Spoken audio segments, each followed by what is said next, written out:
We're live, guys. Welcome back, live. everyone.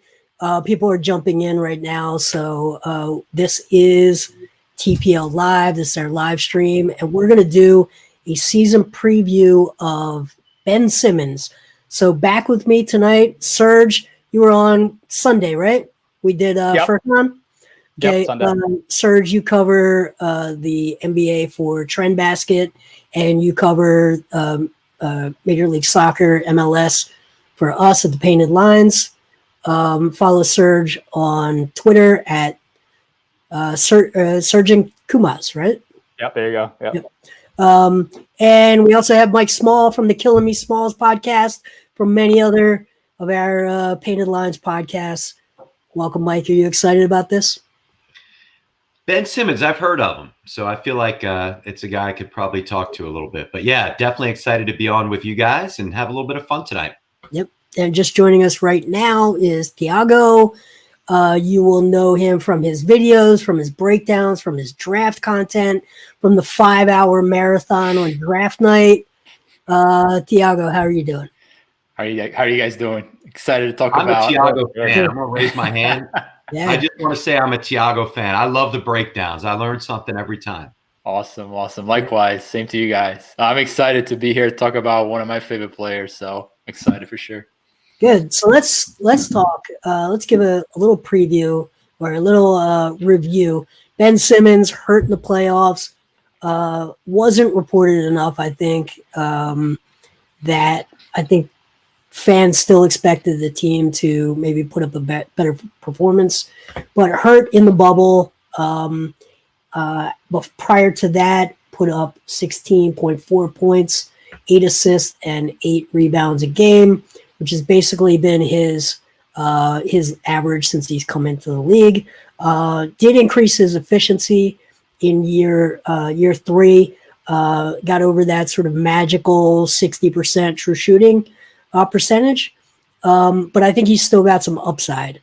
So, guys, let's give a quick review of what you took away from this past season relative to his first 2 seasons. Mike, why don't you start us?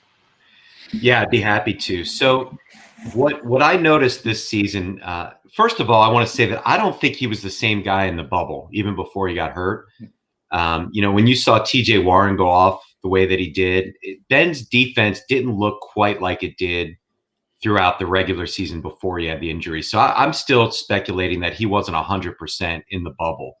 But so let's talk about the season before he got hurt. And he was incredible. From a defensive perspective, he really could have been the defensive player of the year. He single-handedly won one game at the end, the Indiana game, if you recall, when he got those 2 steals. There was a statistic that he played against the best players in the league. He was locked up on, I forget what the actual stat is, but he was locked up on more of the best players than anybody else in the NBA from a defensive perspective, and he was unbelievable. He did not take a step forward offensively, unfortunately. There was that whole thing at the end where Brett Brown talked about moving him to the 4 and moving Shake to the 1, and it looked good for about a half a scrimmage, and then it just kind of never materialized the right way. I think what you're getting from Ben offensively, he's got to be a point guard, in my opinion, because there aren't any 6'10" point guards that can do what he can do. The limitation is the same thing that we always talk about, the shot. And I'm sure we're going to dive into that. And I know, I'm sure Tiago and Jason and Serge have some incredible stats to tell you what he should or shouldn't be doing from that perspective. But the bottom line is he did improve his free throw shooting a little bit. He did go to the basket more. He sets up 3-point shooters better than anybody else in the NBA. And if he could just take a couple of steps where he is not afraid to go to the basket and get fouled, improve his free throw shooting, and have the threat of a shot, he's an all-NBA first teamer as opposed to a third teamer. Yeah, I think that's fair. Serge, what do you think? Yeah, I think what Mike said is spot on in terms of how he's improved defensively. We're not just talking about a good defensive player. He's arguably a top 10 or a top 5 defensive player in the league. I just think that when he's able to beat players to the spot, you always have point guards trying to go to the left or go to the right, go into the lane via a crossover, and he just beats into the spot every single time. I think we saw that a lot this year.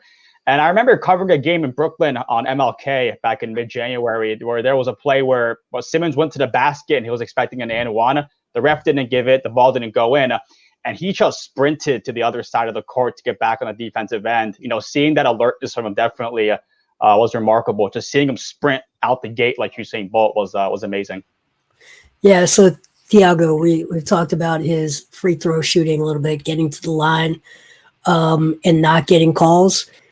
Is there something that he needs to change around his finishing that's going to both make him a better finisher and get him to the line more often?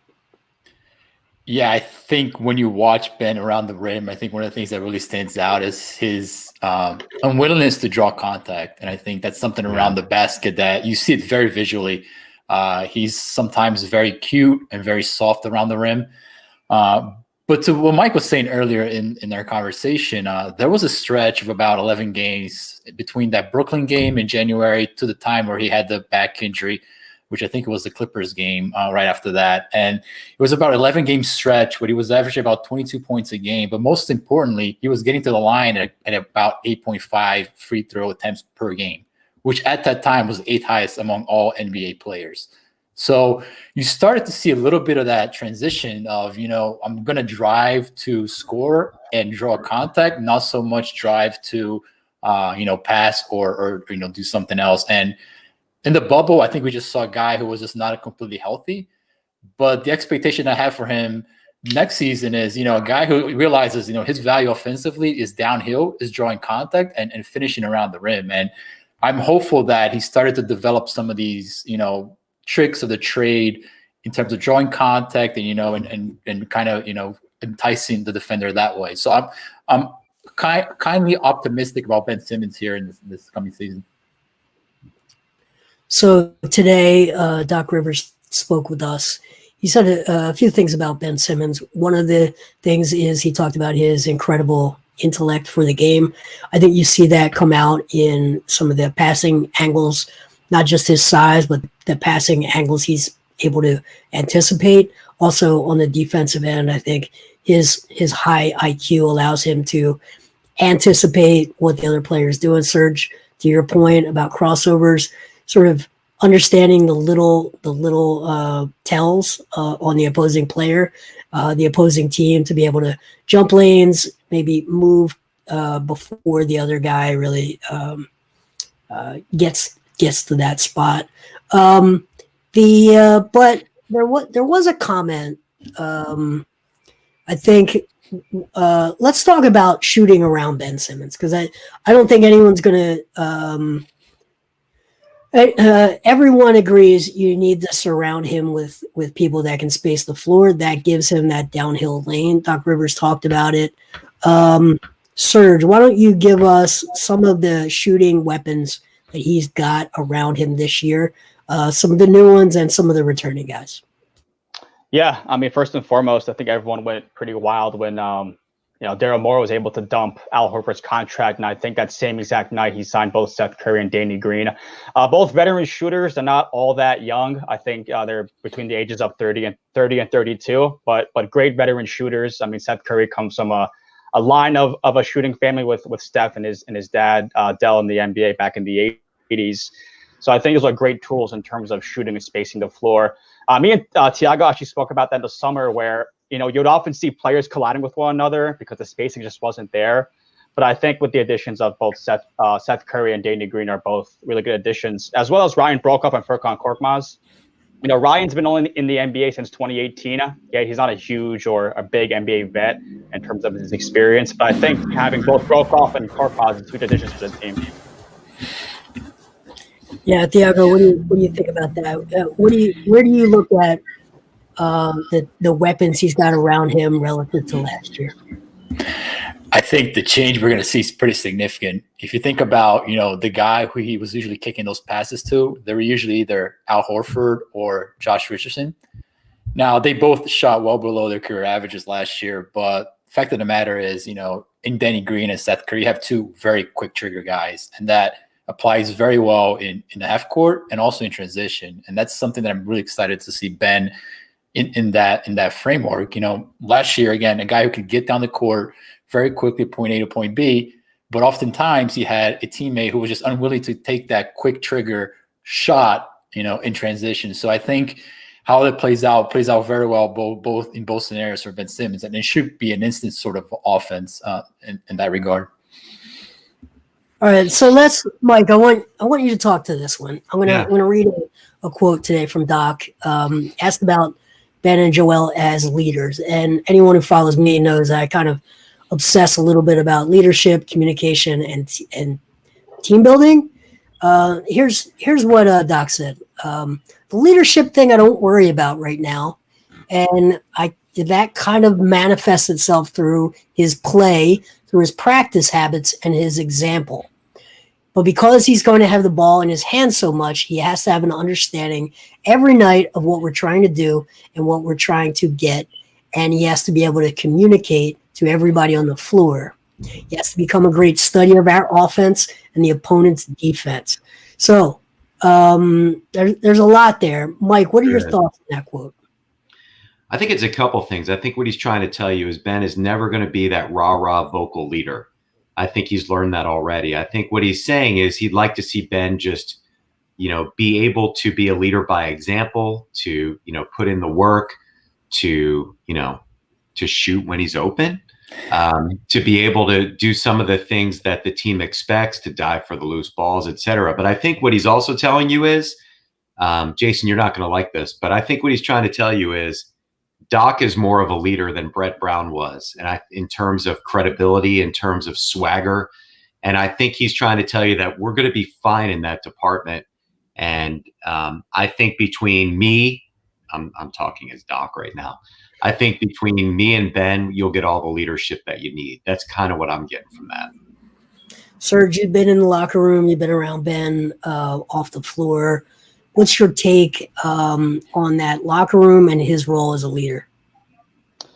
Yeah, I feel like Mike said, I think that Ben can't really be that vocal, like yelling in the locker room type of guy.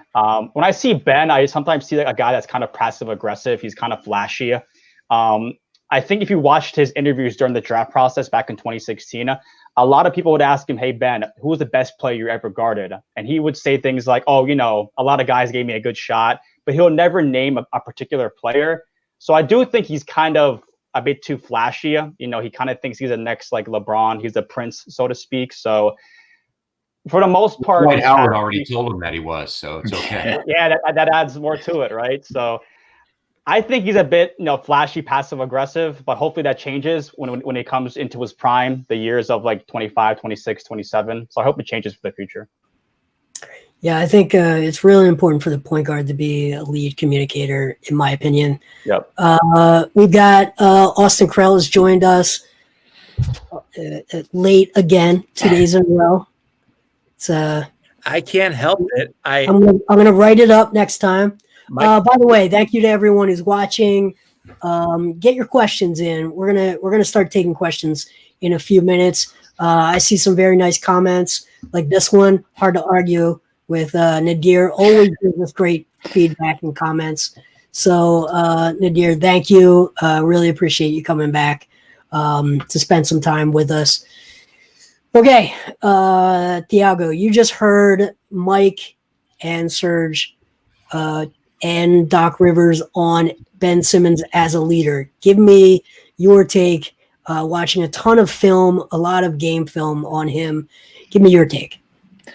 So from a on-court perspective, one of the things that I see is Ben Simmons, in a way, accepting the role that he was given under Brett Brown, right? So if you think about it from a defensive, wizard, a guy who can defend 5 positions at any point in time, and also on offense, kind of take a little bit of a back seat to, some of the playmaking that happens when he's not on the ball. So that to me over time became a little bit concerning, because I think that Ben Simmons has a lot more to offer, especially on offense. So this idea that it started seeing over time, a guy who kind of would just sit in the dunker spot and watch the offense, or sit in the corner and just watch the offense go by. I felt that always that Ben had a lot more to give, both offensively and defensive. And obviously he took tremendous steps defensive last year, but on the offense side of the ball, he still comes across as someone who accepts a little bit of that, bystander role. And I think he owns the team and his teammates, that ownership on offense to really take the bull by the horn and show, his athletic abilities. And I think that, I think in a way Doc wants him to do that this year. And that's a little bit of what he's talking about, is like, listen, off the court, we'll take care of it. But on the court, man, like go be you. Like, you are the man, take reign of the scene and let's go to work. So I see some potential for him to develop that kind of dog mentality, specifically on the offensive end this year. Austin, what are your takes? We're talking about Ben Simmons as a leader. Is he the point guard? Is he a power forward? Let's real quick just say, unprompted, by the way, Doc Rivers, as part of that same answer, he says, Ben is a great decision maker. Is it being a point guard? ? Honestly, I don't care. I don't even know that yet. But one thing I know is you can get him in space. If you can get him in space going downhill, the ball gets to the right place. And so we want to do that as much as we can. So that goes to the spacing they want to put around him and him being that leader on offense. Austin, what's your take? Yeah, I'm not gonna put Ben Simmons. I think even like in my stories that I've written, the articles that I've written, I referred to him as like a point forward, because I don't want to box him into one archetype. Ben Simmons is a unique player. He should be treated as such. And it's not like, how does he fit into the point guard? It's how do we make Ben Simmons or what pieces do we need on the court to maximize our chances to win? And that answer includes Ben Simmons. And that answer also includes the best pieces to put around Ben Simmons, because a maximized Ben Simmons is also going to result in a maximized other four guys. Yeah, I'll say that Ben has a career 35% assist rate, and there aren't any forwards that have that. So to me, it's a question for every season. I think it's a question for every personnel package. So if you have a competent floor general out there with him, you can do a couple of different things. Doc Rivers also said he wants to see Ben and Joel involved in a lot more pick and rolls. He said this team will run a lot more pick and rolls. Thiago, you've done a ton of breakdowns. Let's talk about Ben Simmons' pluses and minuses, strengths and weaknesses in the pick and roll offense. I want to hear your take both from a ball handler standpoint and from a screen and roller standpoint, because I think he's got weaknesses and strengths on both sides. Let's hear your take. Yeah, so from a ball handler standpoint, I think his handle has gotten much better over time. Is it still where you want it to be in the half court? Probably not. But at the same time, he's 6'10". It makes it much harder for him to navigate, traffic at that height.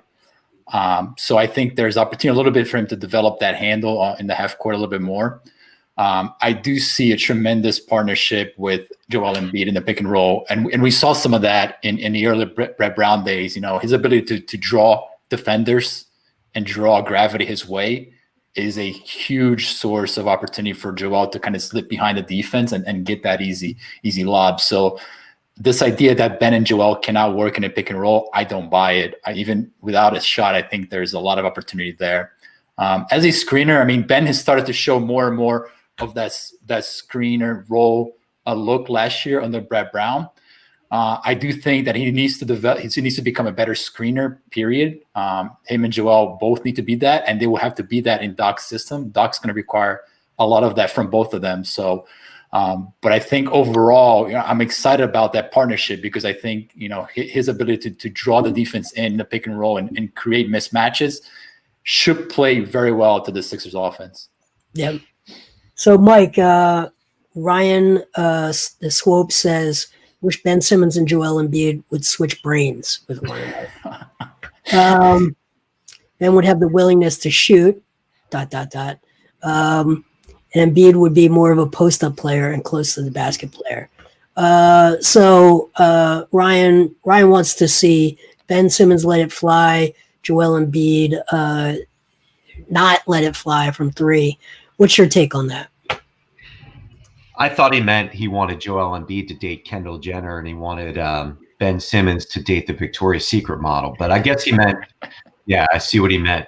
Yeah, I mean, listen, everybody has their take on Joel Embiid shooting three-pointers. People don't like it. You know, Charles Barkley and the TNT guys don't like it. Fact is, he got a lot better last year. Tiago, what did he shoot? About 34%? He was better than the year before, for sure. Yeah. Yeah, I mean, if Joel Embiid's shooting 35, 36% from three-point, you know, and he can get up maybe 3 a game, I think that's pretty helpful to the team, as long as, you know, I just don't think it's 1988 where he's got to stay under the basket and you know, stay there the entire game. Everybody wants Ben Simmons to shoot. You know, Ben Simmons' family wants Ben Simmons to shoot. I've seen his sister make fun of him for not shooting on Twitter. For some reason, I don't know if it's a mental block. I'm not going to bring up thoracic outlet syndrome. We're not going to go there. I don't know what it is, actually, why he won't shoot. We're not going to talk about whether he's right-handed or left-handed. We're not going to do these things. Absolutely not. Yeah, I mean, listen, you know, Ryan's take is what a lot of people think. People want him to shoot. I think Doc Rivers, it sounds like, has already given him a little bit of an out in that he's not going to pressure him. But if he's going to go to the basket and get fouled and be aggressive and not be afraid to shoot free throws, even Daryl Morey said, if he shoots 1 out of 2, that's still a pretty good percentage for us to have him at the line a bunch of times. That's going to help the team. I think they're trying to take the pressure off of him, and I think that's a good thing. If he is aggressive going to the basket, I don't care if he shoots either. He's just got to, you know, not try to do some of those little fadeaways and you know, some of those floaters that don't make any sense. If he can get aggressive and do that and still find people open for three-point shots, even if he doesn't shoot, I can live with that. If he can take that step this year, I'm good. So going to the basket does carry some amount of risk. It does wear on your body, taking that contact. Austin or Serge, you cover the team. Do you have anything on whether there'll be restrictions for Ben heading into the season? This is a Ghost Rider. Thanks for this question. I think it's a really good one. It's not something I've asked in any press conferences. Austin, Serge, anything? Yeah, I think he's on mute. I was actually going to ask you that question. You're going to ask me that question? All right, Serge, you're up. Yeah, I mean, Austin, go ahead. I think he's healthy. That was the last I heard that he was healthy.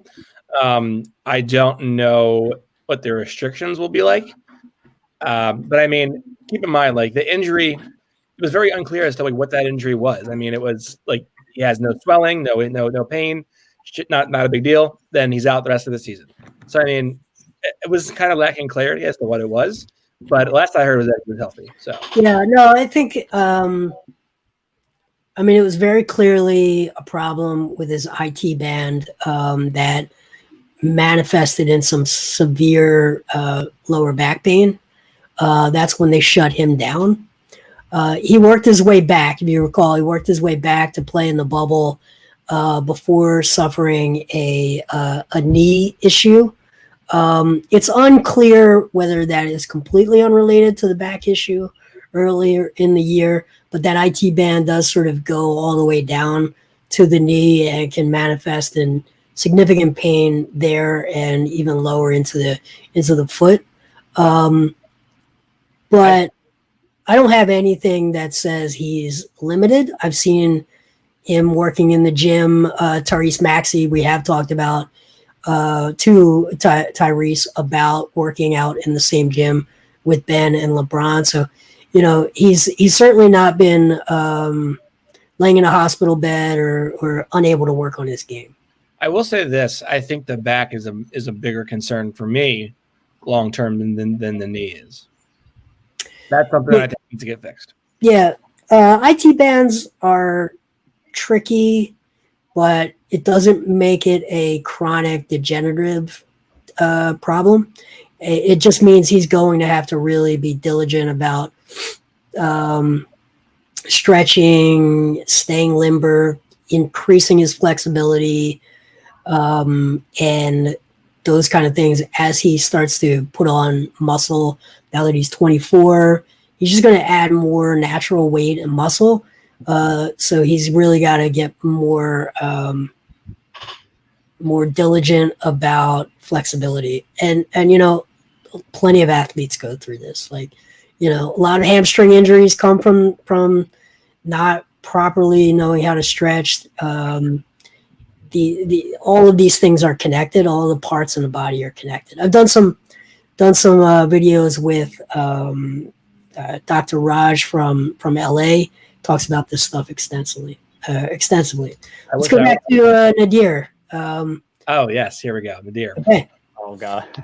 Yeah, I forgot that Draymond Green was like this uber athletic guy. It was an unbelievable jump shooter. Yeah, I mean there's a million ways. There's a million ways to disprove that. I mean, number one, I don't even know that Ben's best asset is his athleticism. Yeah, I agree. I think it's his brain. Yeah, no, absolutely. I think it's tight. To decide to just claim that it's going to decline as the years go by is an unfounded statement.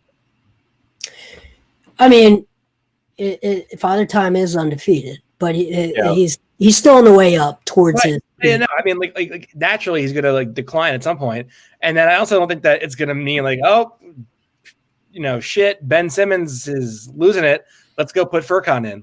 That's not how that works.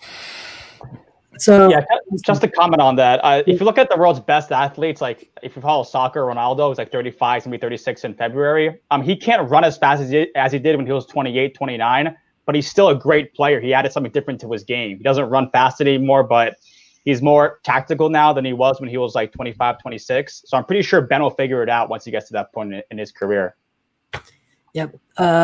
And we talked a lot about Furkan. He met with us today. So in Furk we trust, Nadir. Love it. Okay. So let's go to another. Ryan says, mid-range shooter for Ben. I can care less if Ben ever shoots a three. He needs to shoot at mid-range. My analytics hackles are up. It's not hard to do the numbers on an 18-foot jump shot. You basically have to shoot 55% on those shots in order to make it a shot worth taking in normal play. Ben Simmons is not going to shoot 55% from 16 to 18 feet. He's just not. So that's the one shot I definitely don't want to see Ben take. Mike, what are your thoughts? No, I agree. I mean, look, the bottom line is when everybody says this is what we want from Ben Simmons, we want a mid-range, we want a three. I don't think anyone's actually expecting him to be good at it. They just want him to do it so that it opens things up so that there's the threat of it. I'm not sure the threat of Ben taking a 15-footer is going to change anybody's defense. Yeah, but let's go through the numbers. Last season, okay. From 3 feet to 10 feet, Ben Simmons is a 46.8% shooter. That's a 0.92 points per attempt. You're not getting fouled very often on these shots. Let's remember that. You're not getting fouled very often on these shots. From 10 to 16 feet, 40.7. That's 0.81 points per shot. That's bad. That's bad. 16 feet to 3-point line, 35.5%. That is 0.71 points per shot. Again, that's not going to get you to the foul line. These are the shots you do not want a Ben Simmons to take. Where you want him to take is, that shot at the rim where he's a 72.5% shooter. That translates into nearly 1.5 points per shot. And if he's going to take threes, you need him to make about 32%, and that forces teams to play the pick and roll differently than if he just is not a threat at all. They can just go under every screen and makes everything else much harder. So those are the hard, those are the those are so basic. What you're saying is you don't want him to be shooting the mid-range shot based on that. There's very few people that should be taking those shots, right? And I think that is a soft spot in a defense. So DeMar DeRozan types and Kawhi types and Jimmy Butler at times can operate in that soft spot and really hurt a team because defenses aren't set up for it. But unless you're a legit off the dribble pull up shooter, you shouldn't be taking those shots. Yeah, I mean, if Ben Simmons ever shoots 32% from three, I mean, you can hang me by a flagpole in my underwear. I mean, that's never going to happen. What is the shot value of him pulling up for a 15-foot jump shot that he's not comfortable with?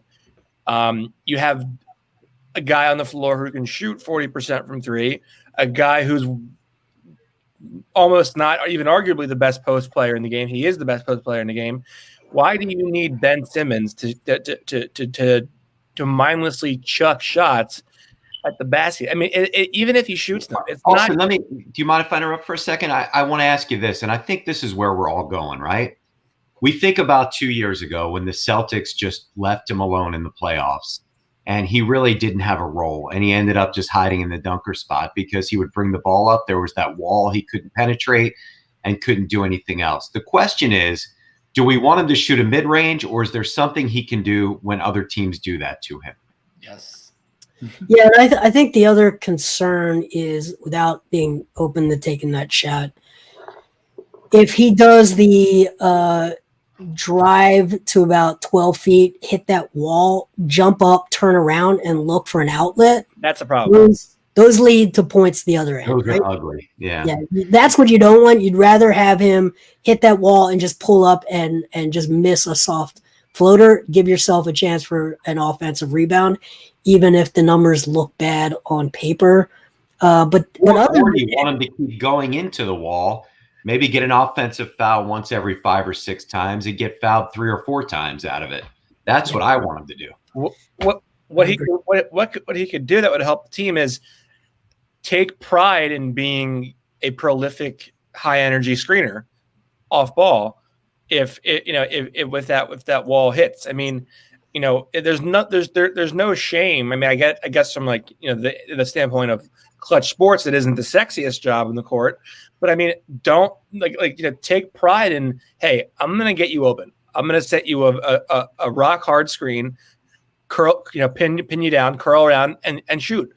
And then, I'm going to go for an offensive rebound, maybe get a putback dunk, or maybe in a dunker spot.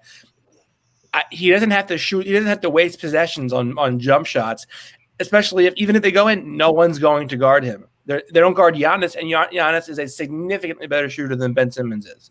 It comes down to this: defenses are going to going to game plan to take away the most lethal option that you can give them. For Ben Simmons, that's getting downhill and attacking the rim. They don't care if he makes 16 in a row. They're not going to come out and defend him, because if they do, that leaves them vulnerable in the paint, and that's what you don't want with Ben Simmons. They're not going to defend him no matter how theoretically right it sounds. Yep. Just one point. Here's an interesting stat before we go back to it.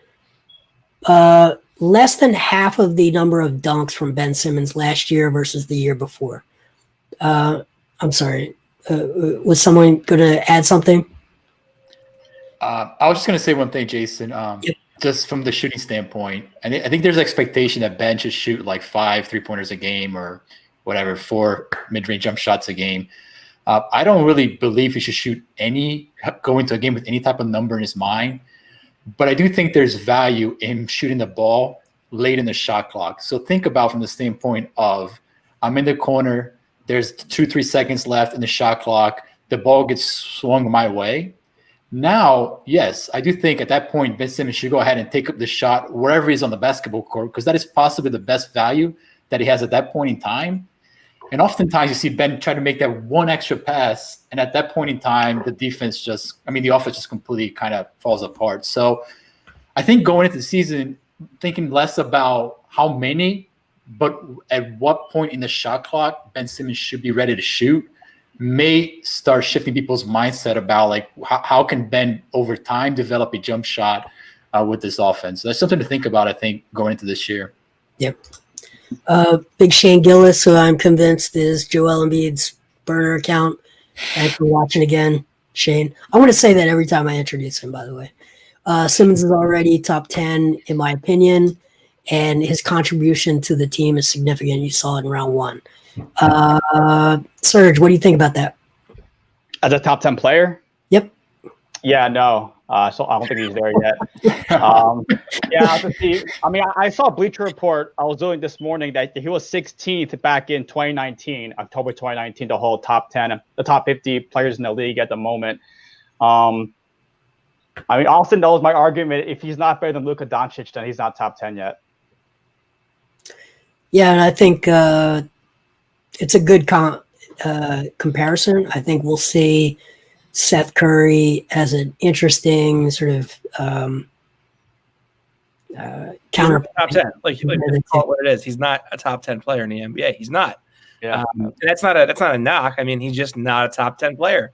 He's I would put him in the top 20 for sure. He's the thing that I think is disconnected is fans want to say because he's not taking jump shots, he's now barely a top 50 player.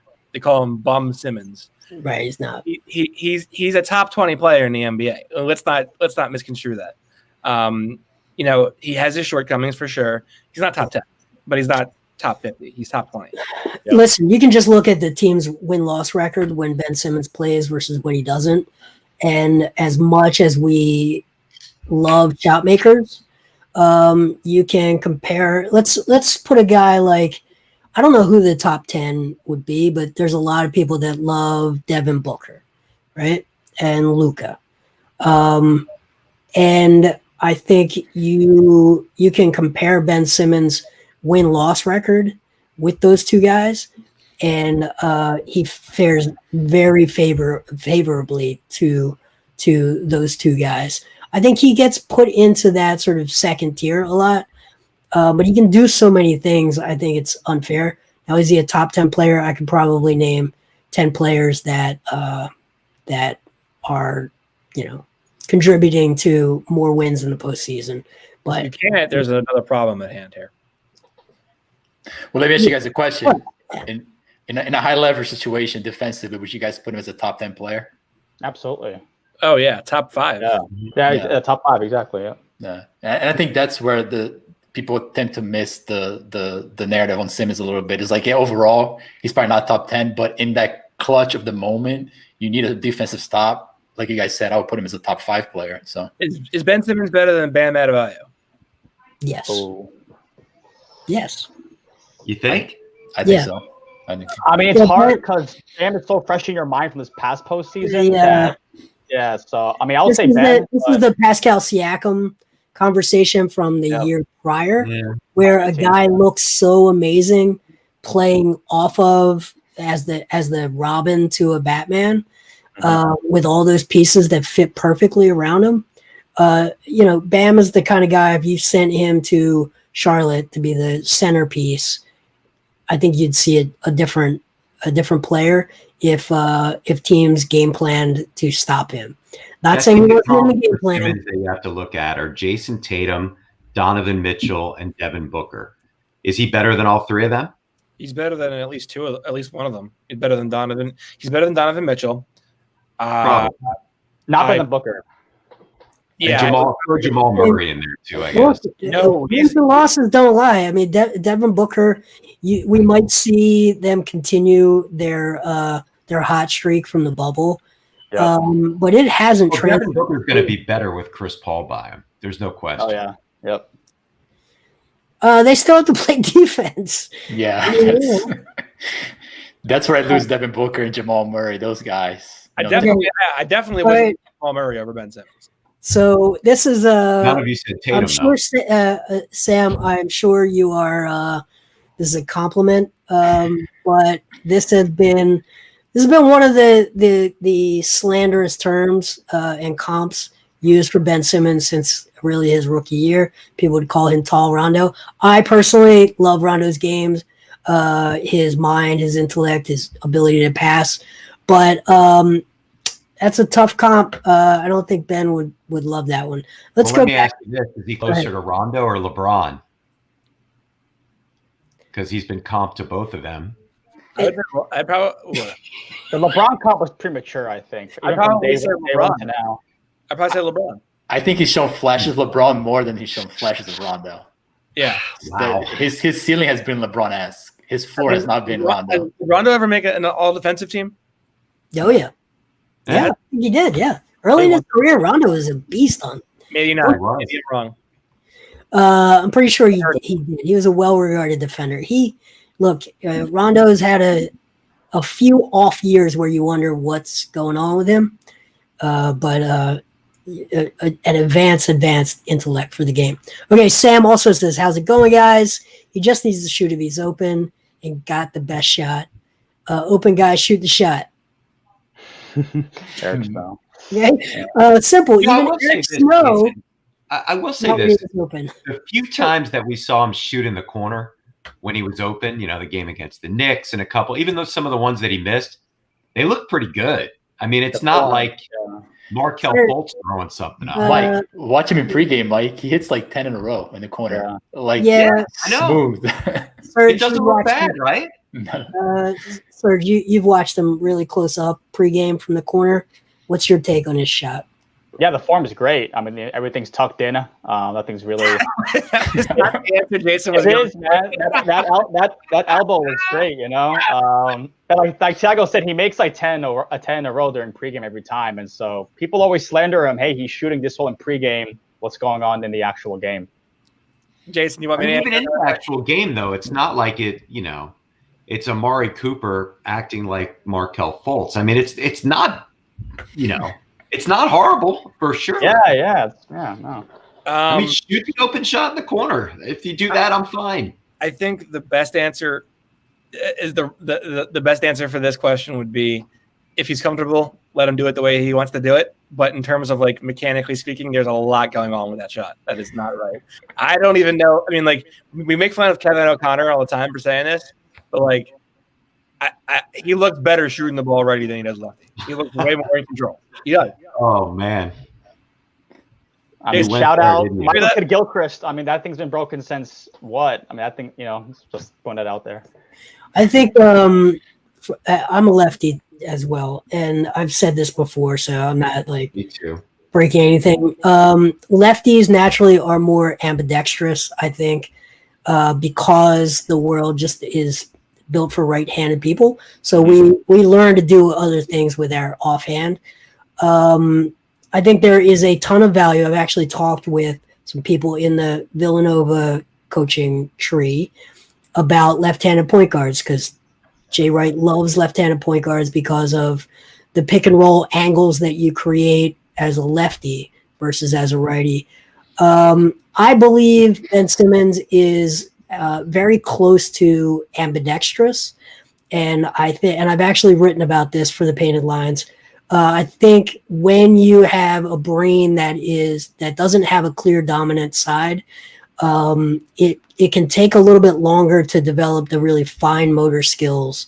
You might be great at like the macro stuff, like the dribbling and moving left to right and right to left and all of the other stuff, but the fine motor skills, I think take longer to develop. But there's just a lot of evidence that he's ambidextrous. He signed his contract with his right hand, so he writes primarily with his right hand. There's a lot going on with the shot, righty versus lefty. Do I think he should change it? No, I don't think he should change his shot. Austin thinks he should just work on it in the summertime. Maybe he did. Maybe he'll come back. I don't think he will. But long term, with enough reps, it's going to get more natural, and I think we spend too much time talking about it. Well, can we give a shout out to former Sixer Charles Shackelford? Because the other Shaq. When he was at NC State, they said, Shaq, you hit a lot of shots with your left hand today. He said, well, I'm amphibious. Work with me here. That was a great one. There was like 120. There was a game in like 2017-18 in Cleveland with Chris Webber and like Marv Albert on the call, and Chris Webber goes like look at that amphibious Joel Embiid, and everyone's like, wait, what? Did you say what? Amphibious? And then he was like, oh, wrong word. I meant ambidextrous. Oh, that's terrible. Yeah. No, that Shackelford story is true though. Yeah, it's great. That was good. Mark Bernstein says it has to do with lefties having neuroplasticity. How many podcasts are you hearing about neuroplasticity? This one, since they use the brain. Yeah, there's a lot of science to this. In fact, I've always complained that the biggest problem with me being lefty is musical ability. It's really hard for me to play like piano. It's hard for me to learn. So I'm complaining about it one time, and I do some research, and there is definitely a learning curve, but some of the best pianists of all time are lefties, and the best guitar player of all time is a left-hander in Jimi Hendrix. So there is some benefit to sort of working through that stuff. I'm really fascinated to see what it looks like at 28, 29 years old. Okay. Would imagine more wrinkly, maybe a beard. I don't know. You think so? Yeah, he's got a beard. Can I ask you guys a question about Ben? Sure. How much does his personality hurt him? Oh, I mean, he really comes off so arrogant, disconnected, head in the clouds. I mean, if he were a little bit more humble, can I get on that actually? To Mike's point. Yeah.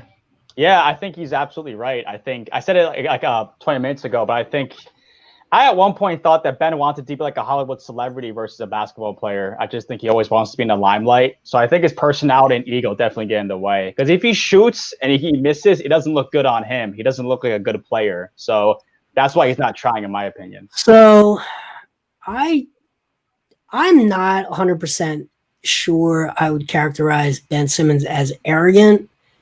I think he really is sensitive about the obsession about this topic. And he, as much as we would love to let it go, it's like there's so many things he does well that the glaring weakness just stands out so much more relative to all of the other things that he brings to the table. And I think in his mind, he doesn't want to feed the narrative that he can't shoot. So he doesn't, and it's a vicious cycle, but he is a quiet guy. I don't think he loves speaking publicly in general. I don't think he has a high regard for what we do or what we think. So when he gets those questions, I think he bristles because what you aren't seeing is all of the other stuff that he brings to the table. I don't know if I were working for the Sixers and, as part of their media training, I would just tell them to go in there and say, hey guys, I'm going to enter the 3-point contest this year and just start having fun with it. And I think it would take all the pressure off him. I just think he adds so much pressure by how you would have. I think you overestimate how much PR on a team how much sway they have over guys in that Clutch organization. No, I know. Clutch would have to be the ones to say that. Howard would have an aneurysm on the spot if Ben Simmons came to a press conference and said, "I'm entering a 3-point contest." You'd see Howard start twitching and his eyes would start shuddering. He wouldn't even know what to do with that. Yeah. I will say this. I think we have to be careful not to misconstrue arrogance with I just think he's very stubborn. I think he's always been, that's sort of the background that he comes from. And I think he's grown up his entire life. Everyone's saying you are the next prodigy. You are the chosen one. He's been bigger, stronger, faster, more athletic than everyone his entire life. Never had to shoot jump shots. He's always been able to just go up the middle of the floor, pound it on somebody's head. And that was that. So I think he's learning on the fly and coming to this realization on the fly that like everyone can, a lot of guys at this level can do what you do. You have to find another way to separate yourself. And I think he's, that was a very new realization for him. Probably didn't help that progression towards that development that he won Rookie of the Year, because he had that sort of on his resume to say, I don't need to do this. I just won Rookie of the Year. I don't need to do this. I'm an All-Star, 2-time All-Star. Right. I think that hurts him though. It very, very well might. It doesn't mean that he's not a world-class player. No. Yeah, and I think in a team like the Sixers, we have Joel Embiid, who's like his open personality. He's very welcoming and playful. That contracts with fans becomes very glaring, right? So you have one guy who speaks about anything that he wants, and the other guy's very shy, very kind of to himself. So I think fans kind of feed off that a little bit more too. And to what Jason's saying, he might just be like a quiet individual who just likes his time, by himself, and that's that. So I'll say that he likes his time at Center City bars. I'll tell you that much. So I think the public perception, the fan perception of these two stars' personality versus how they are off the floor is actually flipped. I think Joel, once the camera turns on, he is charming and he is lovable and he's expressive. But the guy really does keep to himself quite a bit, and he likes to go home and he likes to be with his girlfriend and play FIFA, and he really does sort of, that is his preference. Ben, when the cameras are on, he doesn't want to talk to anyone. He wants to say as little as possible. He doesn't want to be talked about on sports radio. He doesn't have value for those kind of conversations. He doesn't have value for these kind of conversations. But off the floor, he's pretty, I've heard a lot that he's tried to pull his teammates together and get them to do things out in the city, to Austin's point. And he has tried to be that person to bring Joel out of his shell a little bit off the floor. It's really interesting to see how different they are on the floor and off the floor. It's fascinating. I think it's reckless and dangerous to conflate what you see to the media, what you see on the court, with the guy off the court, because a lot of times these guys, this is their jobs. That they keep it professional. They keep it, they put on the show, for the camera. As soon as that camera light goes off, the real version of them comes out. Aaron, thank you for joining us. Really appreciate it. So Aaron says he has GOAT potential. I think we throw that term around a little bit too much. So let's compare him to the GOAT, right? All right. How close? What percentage? Let's say he's 70% of LeBron right now. What percentage is his maxed out peak at age 31? Let's say. What percentage? We're comparing to LeBron, not Jordan. You said the GOAT. Yeah. Yeah. Okay. Yeah, I don't want to get back into that tonight. Let's compare him to who we can compare him to, right? We should compare him to LeBron. So what percentage as good can he be as LeBron, once he really hits his prime? Tiago, let's start with you. I think if he gets to about 80-85%, I think we have a pretty good player for a very long time here in Philadelphia. I don't think he's going to get much past that, because I am not as confident that he can develop any type of shooting consistency over time. A guy doesn't have any type of shooting baseline, and he's 24 now. So, but just the playmaking and, like you guys are talking about, the ability to think the game, that part of it is very, very LeBron-esque. And I think that if he gets to 80-85% of LeBron, the Sixers are well on their way to winning a championship. I think any player that is in the spotlight, the way that Ben is, the way that Zion is, you have a better chance of becoming or reaching that level, because you have guys that are very public, like LeBron James about their training habits, and you have a chance to work with these guys in the offseason and like work right next to them. So I think when you have someone like LeBron who is always willing and able to impart wisdom and work with these guys in the offseason, it doesn't hurt your odds. It certainly doesn't hurt your odds.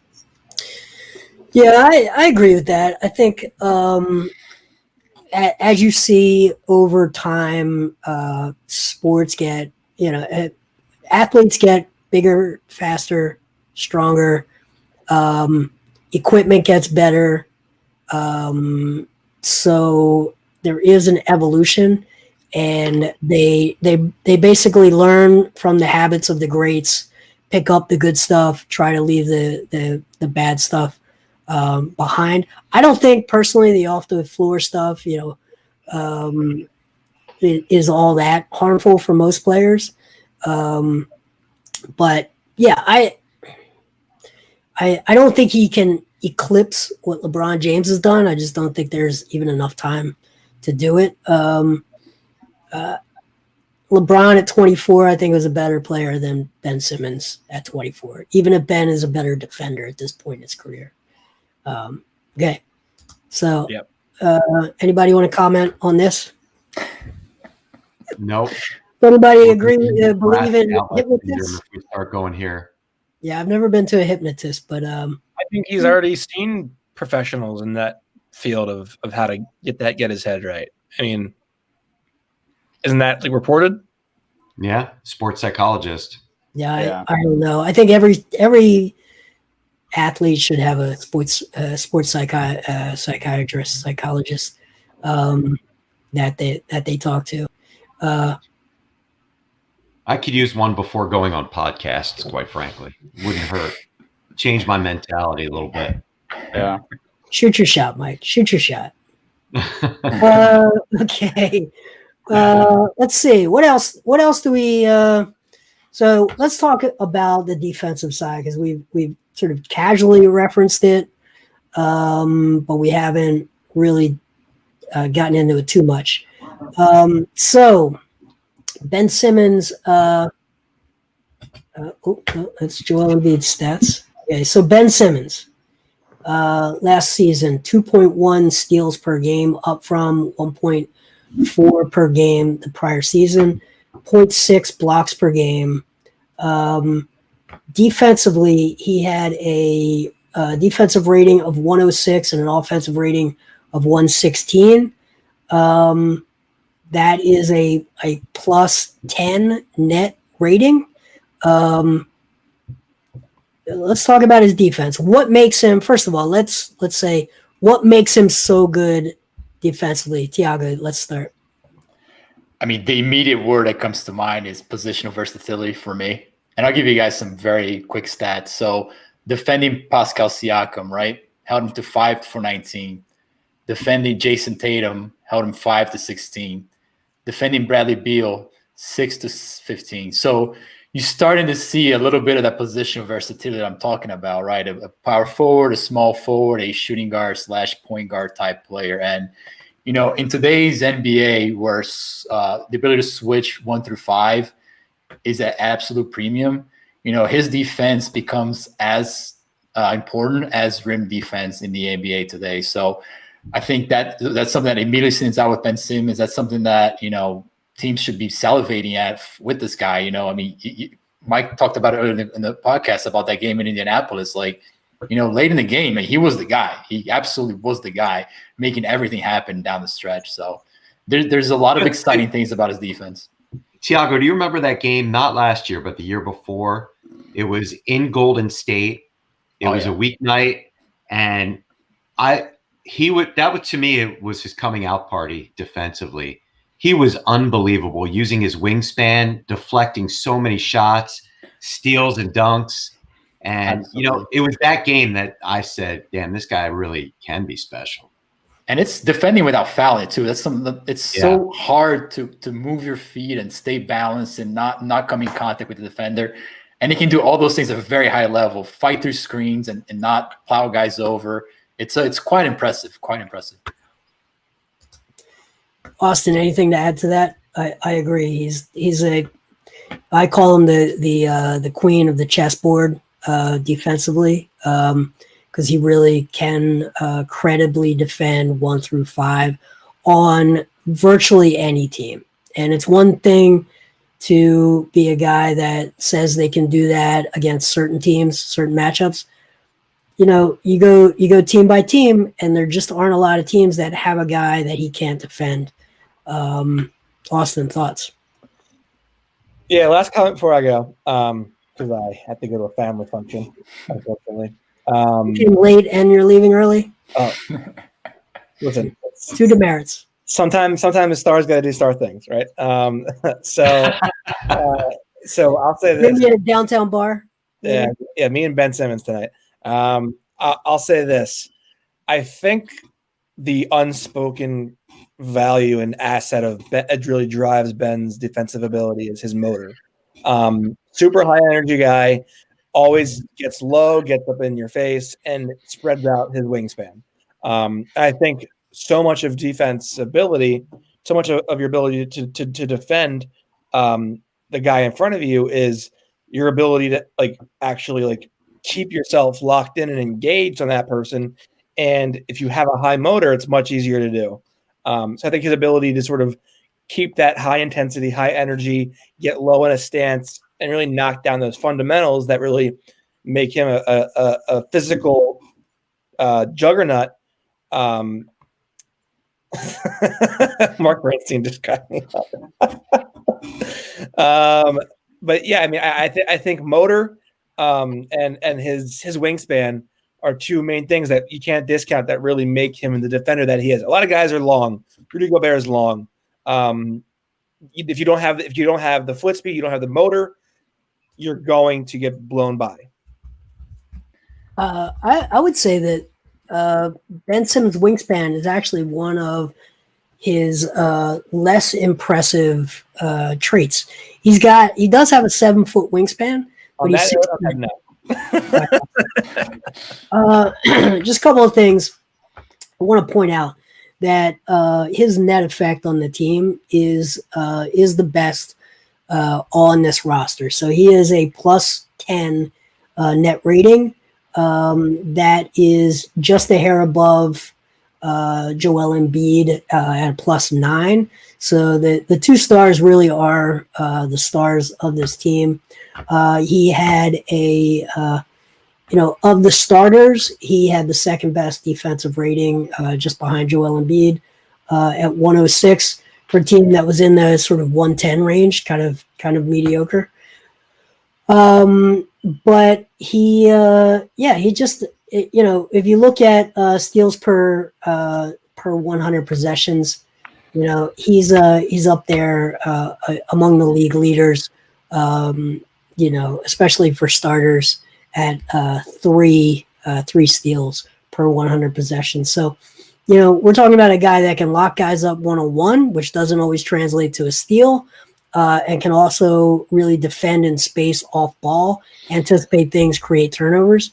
Creating turnovers for this team leads to easy offense because it's so important to keep Ben and Joel, or certainly Ben, out of half-court offense. So those turnovers are really key. Let's talk about his teammates again, though. Defensively, what do you think the best 5 on this team is in a defense possession late in the game? We talked about this, right, Thiago? Late in the game, you've got 16 seconds left. The other team's got inbounding the ball. You're up by 1. Who's the best 5 to put on the floor? Yeah, you got to start with Joel. Obviously, Ben. I think Tobias has made enough strides defensively. He's no longer a 0. Obviously, he's a guy who's probably going to get picked on, but you ride with him. I think Danny Green, not the same player he was in San Antonio, obviously, but a guy who you probably put out there and he's not going to get, hunted on mismatches. And then that's an interesting question because, do you put in Tease at that point? Does he add the offensive spark on the other end, though, if you need to get a bucket? Well, you're up by 1 with 16 seconds. You don't worry about that. Right. So at that point, you probably go with tees and you kind of write that out. So I think that would be your closing 5. Yeah, I think that's right. Mark Bernstein says, can you imagine Ben, Joel, and Matisse all making an all defensive team? We're going to talk about Matisse. We're going to have one of these season previews for him. He certainly got that potential. I think he opened up a lot of eyes. He's got a lot of spectacular recovery, blocks from behind. He's got a lot of great steals. So I think you're gonna see a lot more awareness of his defense. All right, let's go to a couple more questions here. No, that's not it. Thanks again to everyone who's watching. Really appreciate it. Subscribe, rate. Well, no, not rate. It's YouTube. Just subscribe. Tell your friends. We love having your comments here. We're going to try to get as many of them in as possible. The clever one says, what effect will Doc's coaching have on Ben and Embiid's development versus the other guy that was here? Serge, why don't you talk? Is Brett Brown Voldemort now? Not a fan of Brett Brown. He spent 7 years there. Wow. I can't even remember. He's Voldemort. I think Doc's going to have a huge impact on Ben. I really do. Doc was a really accomplished point guard in the NBA. I don't know if any of you guys remember seeing him. He was really good, and he was tough, and he was clutch. And, I think he's going to really help. I think Simmons is going to – he respected Brett Brown, but I think he will respect Doc. I'm not going to say more, but differently based on that credibility. I think Embiid just needed to hear a new voice, quite frankly. I think Joe, he did not have a good year last year. And I think keeping him off all NBA teams was a blow to his ego. I'm not sure he deserved to be kept off, but he may or may not have. He wasn't a dominant player last year. And I just think that hearing new voices, having a fresh start, putting the people around him that they have, I think it's going to unlock both of them this year. I'm super optimistic about it. Yeah, I think there's a lot to be said for just taking the pressure off of those guys with someone who's very comfortable in his own skin, as Doc Rivers is and always has been, going back to his playing days. He was a calming influence on the floor as a floor general point guard. I think he's going to have that influence here. You saw when he had great success in Boston. He had a lot of pretty hyped up personalities. He was able to cool the temperature, calm everyone down, get everyone moving in the same direction. I think that will be a positive for these two guys. I think just Brett was so close to getting fired before last season. I think there was a lot of pressure on him. Brett, like myself, is an over talker, which probably led him to talk more, which let your two quiet stars recede a little bit more into themselves. So I think there's a lot of positives that Doc can bring from a psychological standpoint to this team. Okay, so let's go to Donnell. So appreciate it, Donnell. I see you in the comments. I see a lot of your Mamba motivation stuff, but Donnell says, I agree that a new voice came and helped Allen Iverson. Yes. Yeah, it's true. It was only 1 year, though. Yeah. Allen Iverson only played for Johnny Davis for a year. So, I mean, it's yes, but I'm not sure it's the same comparison. Yeah, I mean, that was a situation where you matched energy with energy, where you had a coach in Larry Brown who is, every bit as chaotic maybe as Allen's life was. He does make a good point in that, Larry Brown had swagger and credibility of his own, that Iverson had to respect. And I think Doc's got some of that as well. Yeah, I think Larry Brown and Allen Iverson were maybe too much like each other in good ways and bad ways. So Mark, again, says, don't underestimate Justin Anderson's effect on Joel's joy and overall motivation. We talked about this last night, right? Justin Anderson. We're straying a little bit off of the Ben Simmons talk, but surrounding your stars with guys that they like, guys that fit on the floor, personalities. How important can that be for the two stars of this team? Chemistry matters. I mean, you talked about leadership and team building to start off the podcast, and I'm in business and I'm a leader, and I've got a team of about 54 people, and making sure that my leaders within my team are happy and feel valued is a critical part of what I do. And there's got to be what a leader has to do is decide to use the carrot or the stick, right, in terms of motivation. And having some carrots around sure makes everybody's job a lot easier, because when people are happy, they perform better. And I think that's general in life. And if having people that you like to be with and be around makes you happy, you're going to come to work happier, and it's going to make a difference. And on that point, like, we as fans just see what's on the court, right? So the 36 minutes that they're out, 48 minutes, sorry, they're out there. They spend a lot of time off the court, right? So practice, meetings, things like that. And having players around you that you like and enjoy being around plays a tremendous factor in the happiness of players as well. So, Steven, thank you for your comment. Thanks for watching. It says, it's all about maturity with Embiid and Simmons. Doc will be key to both players. I think we just agreed that Doc will be key. Maturity. How do you guys feel about that word used in context of stars?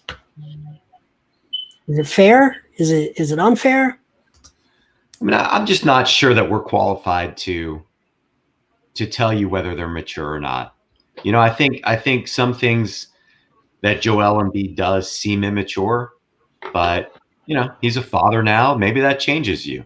And you made a great point earlier about how these guys are different off camera than they are on camera. What we see on the best, you can see a guy like Draymond Green, having antics on the court and calling him immature, but we don't know him. We don't know what he's like. I mean, we've heard stories, I guess.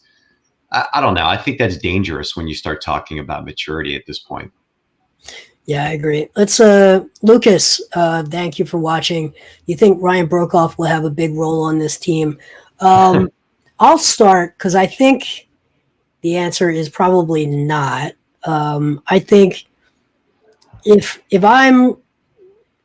my read is correct on this training camp roster, I think they wanted absolutely as many snipers as possible. Some of those guys might really show a leap. But mainly you want to practice your two stars, both defending a highly spaced league where 3-point shooting is the game of the future, as well as having those outlets and learning where those outlets will be. So to me, he's in the sort of mix of a bunch of guys that they brought in that they think can shoot. I don't see him being in the top 12 opening day rotation. Do you think you could make Mike Scott expendable, or no? I think Mike Scott is very expendable. Yeah. And unless he really just switches flips the switch back to the year before when he was a 40% 3-point shooter, then he's mostly staying on this roster as matching salary for a trade. So, is he expendable after the trade deadline? Yes. I think he's definitely expendable if he's not traded before the deadline, because they might be making roster space for a, someone else that hits the buyout market. Don't go there. Not on No, the I'm talking about the buyout market. I could see them being pretty active in the buyout market this year. And he's a guy I don't think there's any chance Mike Scott's on this team after All-Star break. Trade deadline, I should say. Yeah, I think they would. I think they would like to make a move, and just when you look at salaries and how they work, his salary has got to be included in almost any deal. So, But I guess the question is, I know that Doc's talking, and we're getting off Ben Simmons, so I apologize. But if Doc's talking about positionless basketball and oh, look at that. Hey, Deebs. I call him Deebs all the time. I screw it up on purpose.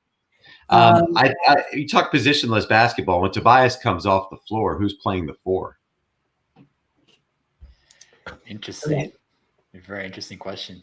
So let's look at Daryl Morey's concept of basketball and what is a 4 in the Daryl Morey universe.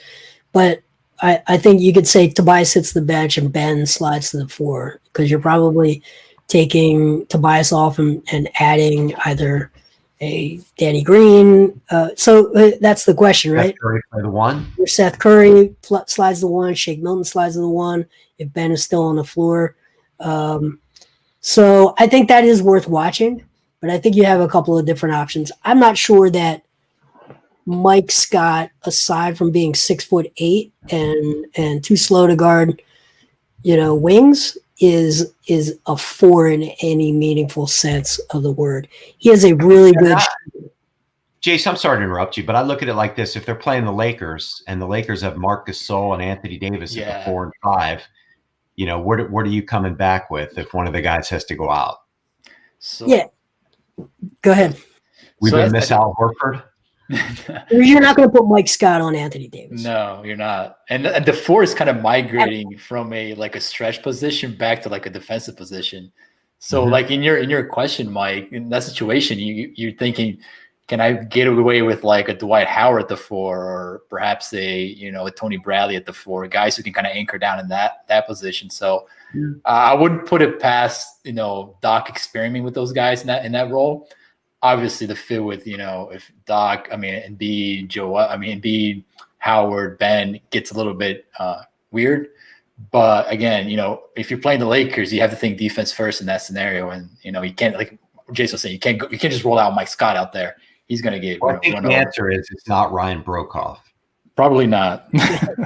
No, Mark jokes. Reader Diane at the 4 in Delaware for sure. That could absolutely work for the Blue Coats. Yes, that could. Okay, let's see. What else? What have we missed about Ben Simmons? We talked about his leadership. We talked about his IQ. We talked about his defense.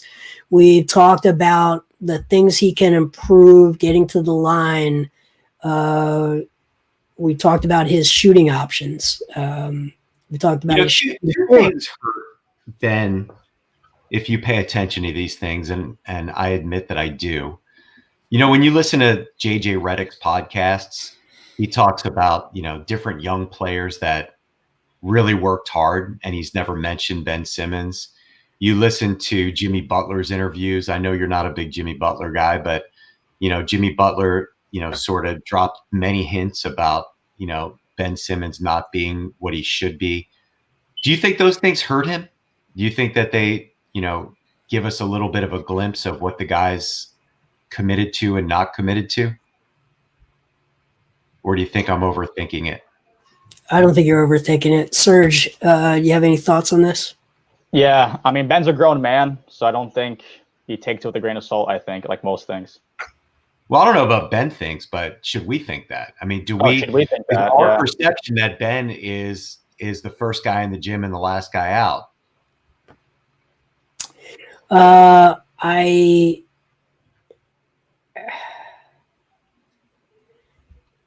think it is notable that there aren't a lot of players that talk about him in casual situations. If asked a question, they will say very nice things. But what you aren't seeing is former teammates unprompted bring his name up in glowing terms. And I think that's something, look, you're the point guard. It's like being a quarterback. It's like Carson Wentz. For better or for worse, your perception matters around your effect on other people, and you have to become that person. So, to me, when Doc says, "I don't know if he's a point guard or not," these are the things I think he's really. These are good indicators, I think, of something he's got to work on. I mean, I think the bigger damning thing is how many players have you heard say they want to play with Ben Simmons, right? So guys demand trade all the time. AD wanted to go to LA to play with LeBron, things of that nature. You don't really see guys, say, well, I want to go to Philadelphia to play with Joel and Ben. It's interesting because if you think about it, if you're a Seth Curry or a Devin Booker type, right? Right. You don't love the defensive end. You'd love to have two guys behind you that can clean up your nonsense, and you like open shots and like to catch the ball and shoot the ball. Why wouldn't you want to play with a Ben Simmons? I actually heard from an agent secondhand that Chris Paul did not want to play with Ben Simmons and Joel Embiid. Some juicy details here. Wow. Okay. Chris Paul. Known super easygoing Chris Paul. Sam Bethia says Sixers got more snipers than the Black Hawk Down movie. That's interesting visualization. Not bad. Good line. All right, so let's okay. Here's one. Ryan, appreciate all your comments. Needs more arc in his free throw shots. Have his arm extended up, follow through, and release the ball higher in the air.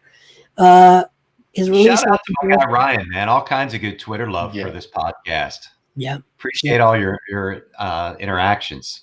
Yep. Release off the ball and follow through too low, causing too much power. I think there's some truth to that. There's some things I see him working on in the gym and pregame. There's some drills that he works on to help with the elbow tuck, with the wrist, the follow through, and the arc. So free throw shooting is something I expect him to improve. Again, we'll sort of come back to what we talked about early on. Ben Simmons shooting 4 free throws a game at 60% versus Ben Simmons shooting 9 per game at 75% is a completely different player and a completely different impact on his team. And this becomes a different team as a result. So, free throw shooting, wanting to get to the line is sort of the biggest thing. All right, Phil Evans. Last thing Ben needs to do is worry about his jump shot. Kind of agree with that. Floater package and layups only. So I actually don't love the idea of floaters for many players. He's one of the guys strong enough to get them off reliably. Floaters are really tough. I don't know if you guys ever practiced them. They're really and without like that extreme touch and hand-eye coordination, a floater is not a shot I would want a guy to take. Ben is exactly not the type of player I'd want taking left-handed floaters. Now, again, you watch his tendency to finish with his right hand. Does he try a floater with his right hand? Maybe, but I don't love his layups because it means he's not attacking for contact, and I don't love the idea of him taking floaters. Thoughts, guys? Yeah, the reverse layup stuff has to go, like you said. I mean, go up and just jam the ball. Go strong, get fouled or dunk it. I think sometimes, sometimes what he does is he tries to back up the defender into the post, and then he does like this sky hook thing, and he tries bouncing it off the backboard, and it's just never really works out for him. Yep.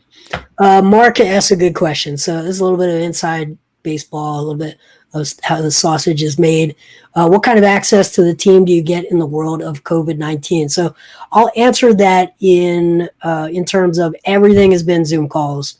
There was an opportunity for going to the bubble, but it was a pretty intense commitment, financial commitment, time commitment, along with all of the testing protocols. So I think, Serge, you and I talked about, should we go to the bubble? Both of us ultimately decided not to. This coming season, we're still waiting on a team, and they're still talking to the city of Philadelphia and the NBA for guidelines around media access. My guess is we're not going to be in the locker rooms. We'll probably have arena access to, it's either going to be the upper box where the Flyers media is, or maybe in the media section down in the lower bowl. But it's not something we know yet. For now, today's media availability for training camp, normally we'd be there. We'd have a scrum every day. Today was just Zoom calls. Just got an email from the team, I'm guessing, for tomorrow's media availabilities. In fact, let's do this. Tomorrow we will have Matisse Thybulle and Shake Milton starting tomorrow morning. So look for that. We'll have some coverage of that stuff, but everything's Zoom. When the season starts, we have no answers, Serge, unless you do, about first preseason game, whether it's going to be in the arena or not. Yeah, I have nothing in terms of access due to COVID. I can speak on my experience of MLS games, having to cover that during COVID. Not that fun, especially the first games. It was still pretty hot out because it was August and early September. No locker room access definitely kills it, because those interactions really do matter.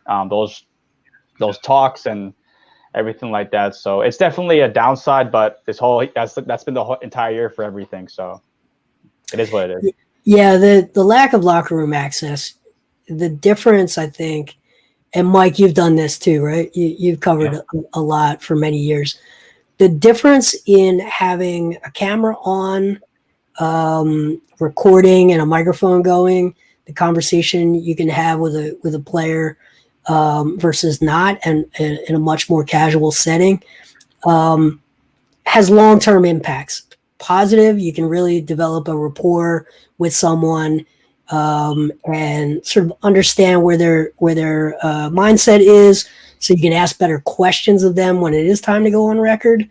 So I think we're going to see long-term impacts as rookies come into the league, and everything is very much on record, and you really don't have that sort of in-person contact. A couple of things can happen.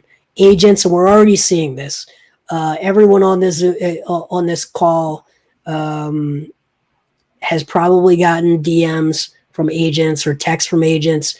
We all have pipelines. Those agents, I think, are going to get more powerful in their ability to sort of manipulate narratives.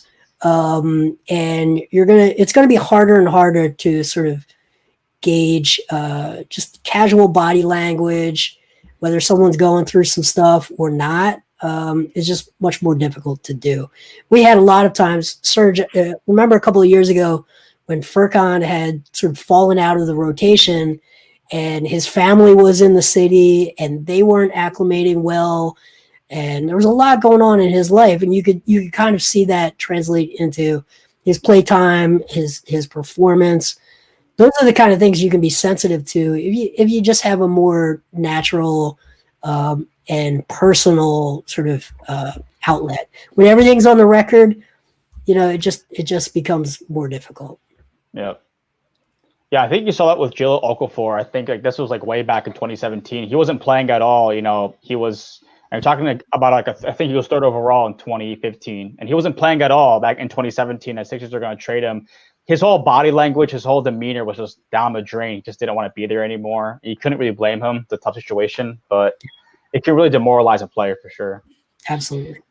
You really get to know these guys. Not in the locker room as soon as the game's over and the cameras come on. I mean, you really get to know them during the shoot-arounds. You see them in the hotel if you're traveling, in the traveling party, and, you're going down to get breakfast and you grab a cup of coffee and you get 10 minutes. That's where the reporting really takes place. And I'm not sure we're going to see that again for a long time. Oh, man. You're killing me, Mike. Sorry. So Yola boy, thank you for your question, or thank you for your comment. Thanks for watching. Thanks to everyone watching. Don't subscribe. Tell your friends. We are going to do this we're gonna do player previews pretty consistently nightly, well into probably game one, right? So the night before game one, we'll probably be doing Ryan Brokoff, what to expect, and give you a good answer for that. So Yola says we shouldn't expect everything to click right away. This is a new system, and it will take time for things to come together. So I see us winning 45 to 48 games. So a couple of things there. Pretty good out of 72. Yeah, right. Yeah, it is pretty good. I would say, though, that Doc Rivers, when he spoke today, multiple times said he was looking at the tape of what the team was running. There was a lot of it that he liked. I think he's going to change. I think he's going to change elements of the scheme slowly over time. I don't think you're going to see a complete shift from a motion offense to something else right away. They're going to run more pick and rolls, but other than that, you're going to see some stuff that these guys, especially your two stars, have been running their entire career. Thoughts on that? Steph coming in and running the JJ Redick dribble handoff with Embiid? Well, he talked about that too, and I don't think Seth is that level of player. I think JJ has a unique ability to rub people off screens and run through multiple lines of screens. Seth is probably every bit as good a catch and shoot guy, but I don't know that he's going to be able to create the separation off ball the same way. Tiago? Yeah, I agree with you. JJ could not only separate, but he could shoot off balance like I've never seen anybody do that before. That's a skill, yeah. It's incredible. Him and Bellinelli were like, you were just sitting there like, how do they do it? Seth is much more stand still. He does come off motion, but it takes a little bit more time to develop. It's going to take sending some really good sound screen to kind of free him up in that way. But Seth can dribble a little bit. Yes. He can do a lot more. Yeah, absolutely. Yeah, he can do a lot of things that JJ can't. But I wouldn't expect quite as much of that. Donnell says 45 games is generous. I don't see them winning that many with no training camp, not enough time to practice. Yeah, but I'll say this. There is a training camp, starts tomorrow. Every team is going through that. Not enough time to practice, COVID. Every team is going to go through that. And, this is not a team. I just think you're going to see less change schematically early in the season than you might expect. Thoughts on that, guys? Am I underselling Doc's schematic input? Hey guys, I'm sorry. I have to jump. I got to go to the day job for a little bit. But thanks for having me tonight. Absolutely, Mike. Yeah, pleasure. Everybody subscribe. On our channel right now is the latest Killing Me Smalls podcast. Mike has Austin Krell and Brock on there, so we're really keeping it in the family tonight. All right, let's go to a couple more questions. We've still got a lot of interactions, so I'm okay. You guys, when I'm the last one here, I'll shut it down. So, Osvaldo Claudio Rivera. Hopefully I did that not too bad. How do you think the lineup will change because of Green, Curry, and Howard? Okay, so let's talk about Simmons and Dwight Howard as a pairing on the floor. Is that a pair that you see playing a lot of minutes together? I do. And the reason why I say that is I think that Dwight's offensive rebounding presence can really enable Simmons to be a downhill threat. So one of the things that Doc talked about today was wanting to have Ben be that downhill force. And, but just by him doing that and attracting that attention can free up Dwight around the rim for putbacks or for little pocket passes. So I think the partnership that is there, it can work. But you're going to have those shooters around them to make sure, there's enough space in the lane for it to happen. So, but I actually like it. I like that those two working together as a second unit. Yeah, I agree. Serge? Yeah, one thing I'll add, I actually wanted to ask you guys about Dwight was, Dwight had a stretch where he was just going from team to team, from the Rockets to the Hornets and the Wizards and vice versa. But I feel like that 1 year with the Lakers that he just had, he kind of redeemed himself in terms of his career, in terms of his role. He's like 35, 36 now. So it's obviously a much better situation that he's with the Sixers now versus 2 or 3 years ago, right? Would you guys say so? No doubt. He looked like an entirely different player with LA this year. I mean, entirely different. We're not in the locker room to tell, but just as an eye test, absolutely. Yeah, absolutely.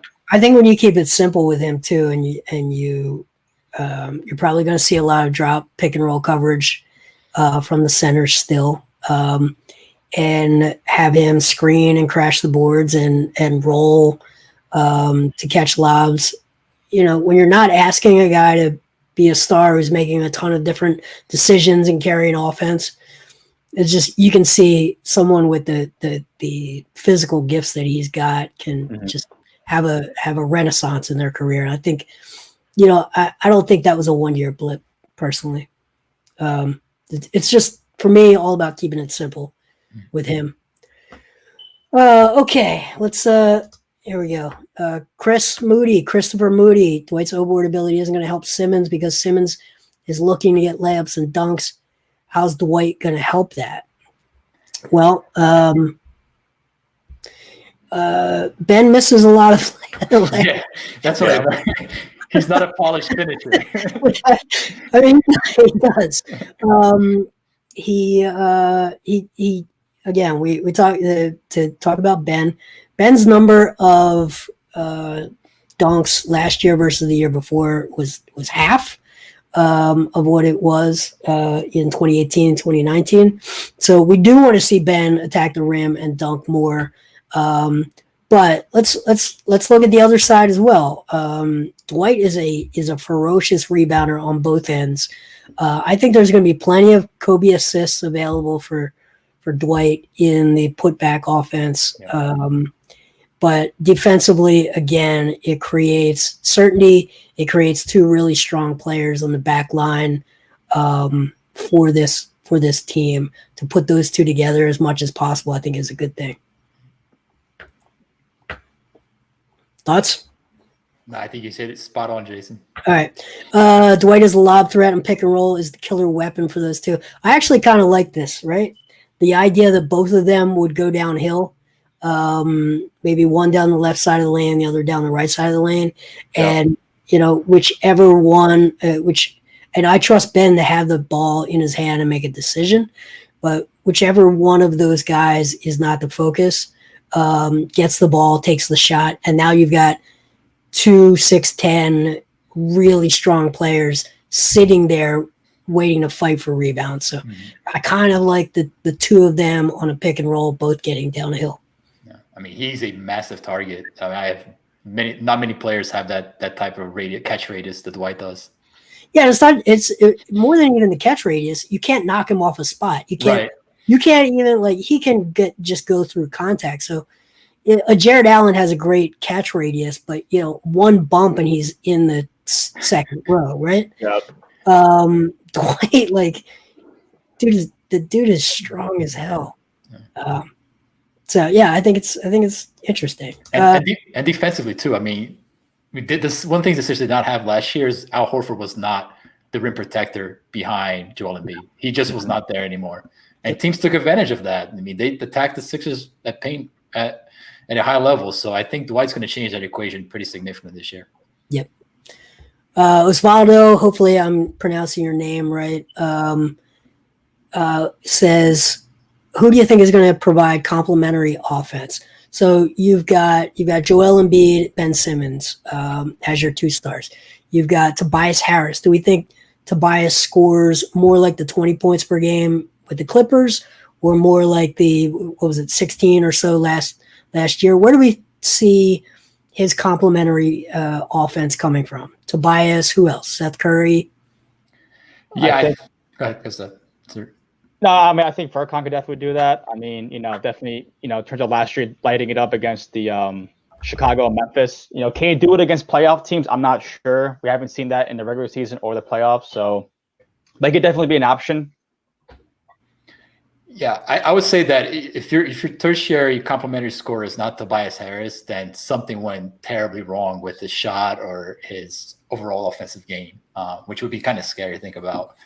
So I do think him being that tertiary kind of scorer, a guy who can spot up, who can run some basic and pick and roll and give you offense that way. I'll also say this, like Doc seems very high on Shake, like extremely high on Shake. So I am very interested to see how he gets Shake into the game and how does Shake develop defensively. Because if Shake does make that leap defensively, I think the Sixers have a very interesting scoring option to complement Ben, Tobias, and Joel. Yeah.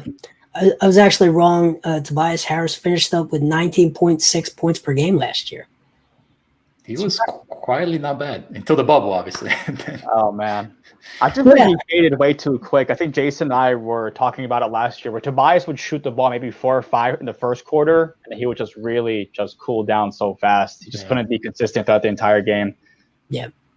Yep. His true shooting percentage dropped pretty strongly.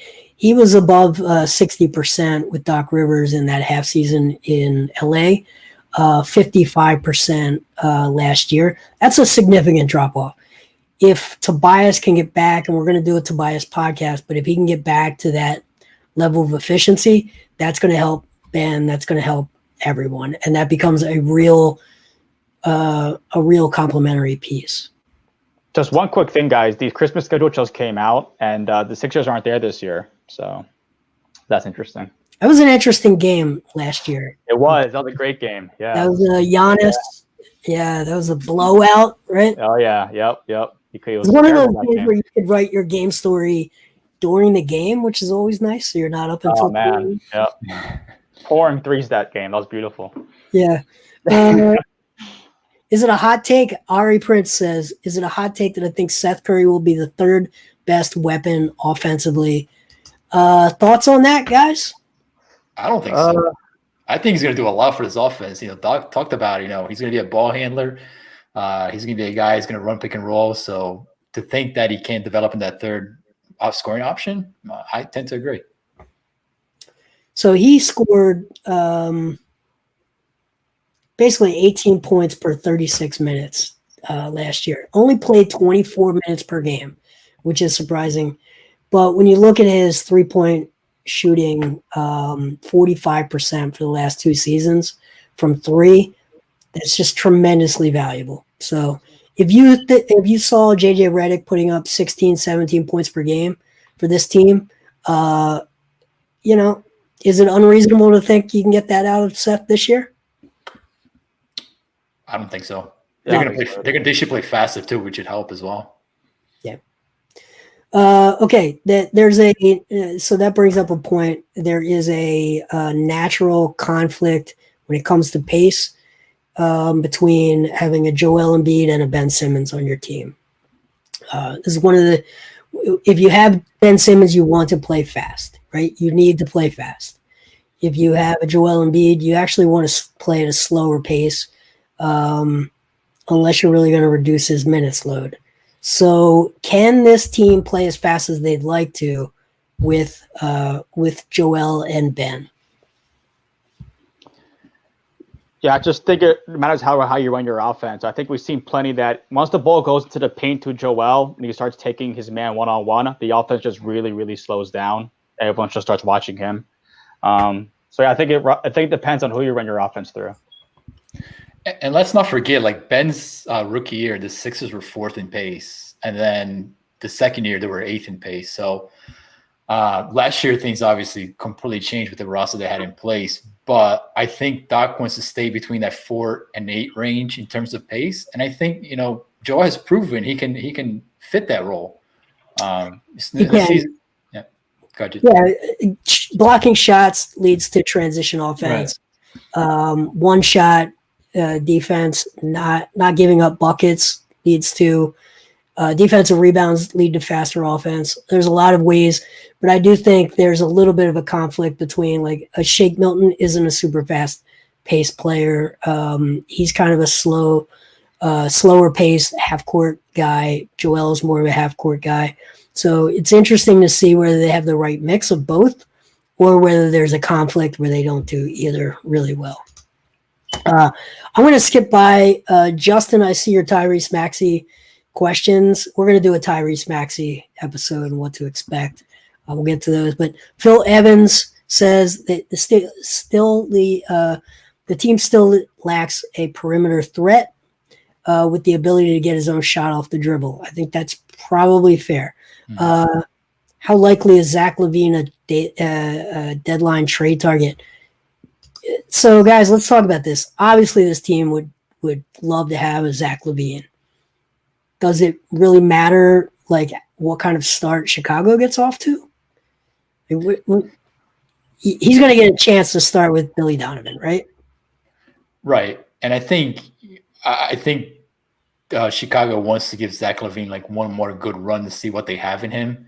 Mm-hmm. The question that I would have is Zach LaVine the kind of player who's going to move the needle for you to a championship level?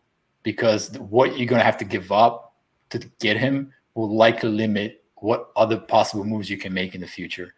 And at that point, is there more sitting this desk thinking, do I make a play for Zach LaVine, or do I wait for a Bradley Beal, or perhaps even a James Harden in the future? So, he's going to have to kind of ponder that if Zach LaVine becomes available. And I'm a little bit skeptical about Zach LaVine being that guy to take him to the next level. Yeah, it's interesting. I think prior to the draft, there were a lot of different ways to make the money work with the Zach LaVine trade. I think it's much more difficult to make that money work after the draft trades. So they're going to have to wait 60 days before they're eligible to move Danny Green. But I don't think there's really another way to make a Zach LaVine trade deadline deal without including Tobias Harris or Danny Green. So I think the money is really tricky with this. I think it got a lot harder on draft night. Yep. Okay. Seth's numbers decrease the longer you play him. He's not shooting 45% if he gets starters minutes.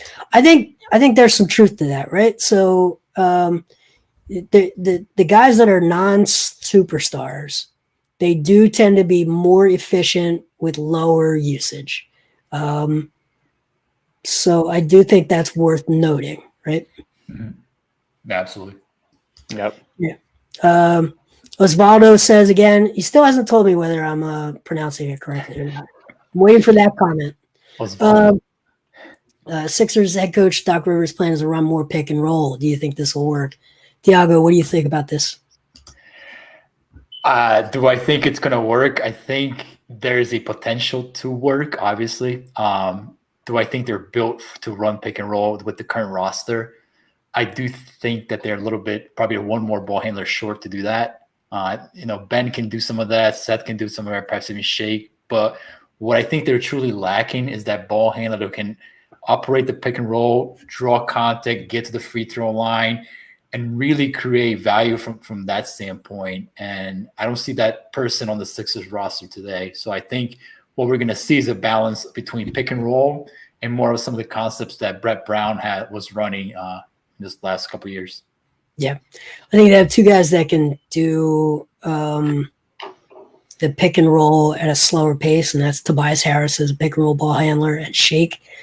But it's not that sort of like downhill, super fast, James Harden kind of style. So, and think about it from like Luka. Like think about it from the ideal pick and roll guy, like Luka, for instance. Like he's approached pick and roll from various points. So as a passer, as a shooter, as a guy who's going to draw contact and get to the free throw line. The Sixers don't have that kind of complete puzzle at the moment for Doc's system. Yep, I think it's going to be a positive overall to have more of it. They're going to be less predictable. Mm-hmm. But yeah, I don't think you're going to see 60 possessions out of the pick and roll with this team yet. Okay, we're getting a lot of Maxey stuff, so let's quickly hit on it. We've really covered a lot with Ben Simmons. Tyrese Maxey will be that ball handler that can get to the basket and draw contact. Don't sleep on him. He's good and fast. Agree, Green. Do agree that upside exists. I just think, and I said it last night, the physical adjustment going from college to pros. You cannot discount it. Just like I said with Dwight Howard, you can't knock him off of a spot. When he's a roller, he can run through contact. I'm not convinced Tyrese Maxey is physically ready to be that guy to get through all the little hands and break a little bit of contact. That typically takes a couple of years unless you're built like a Lou Dort, right? His body doesn't scream NBA body yet to me. I think Isaiah Joe is going to have the same issue. Furkan, poster child for a guy that just needs time to get physically ready to play at the NBA level. You guys have thoughts on that? Yeah, I think Maxey is going to learn very quickly that those shots at Kentucky are not going to be there in the NBA. Those little off balance, like at the rim kind of things. It's going to be much harder in the next level. But I love the potential. What he touched on is spot on. Like Maxey's ceiling is exactly that type of player. Yep. Actually, one question I had is I don't know a lot about Maxey, but today I was looking him up and I did notice that he was 6'3". I mean, of course, you have guys like Chris Paul who could definitely play at that height. But do you think his height would get in the way in the league? He's long for 6'3", so I think his weight's going to be a bigger issue early on. I think that's fine. 6'3" is not. Yeah. Seth Curry. We talked about him a lot tonight. He's smaller than that. So, I think he's got the frame to be very useful, but he's got to grow into it, I think. Guys, I'm going to step out. I have to eat right. dinner, but this is awesome. Yeah, thanks for joining us. Thanks, Thiago. Absolutely, guys. Yeah, I'm gonna let's close it down. I know we started a bunch of people in, but I don't know that we have too much more. We're gonna go live again tomorrow. We'll have lots of other great stuff. We're gonna be doing player previews from now until really the beginning of the season. So thanks everyone for sticking with us. We're signing off, and again, appreciate everything. Thanks, guys. Thanks, guys.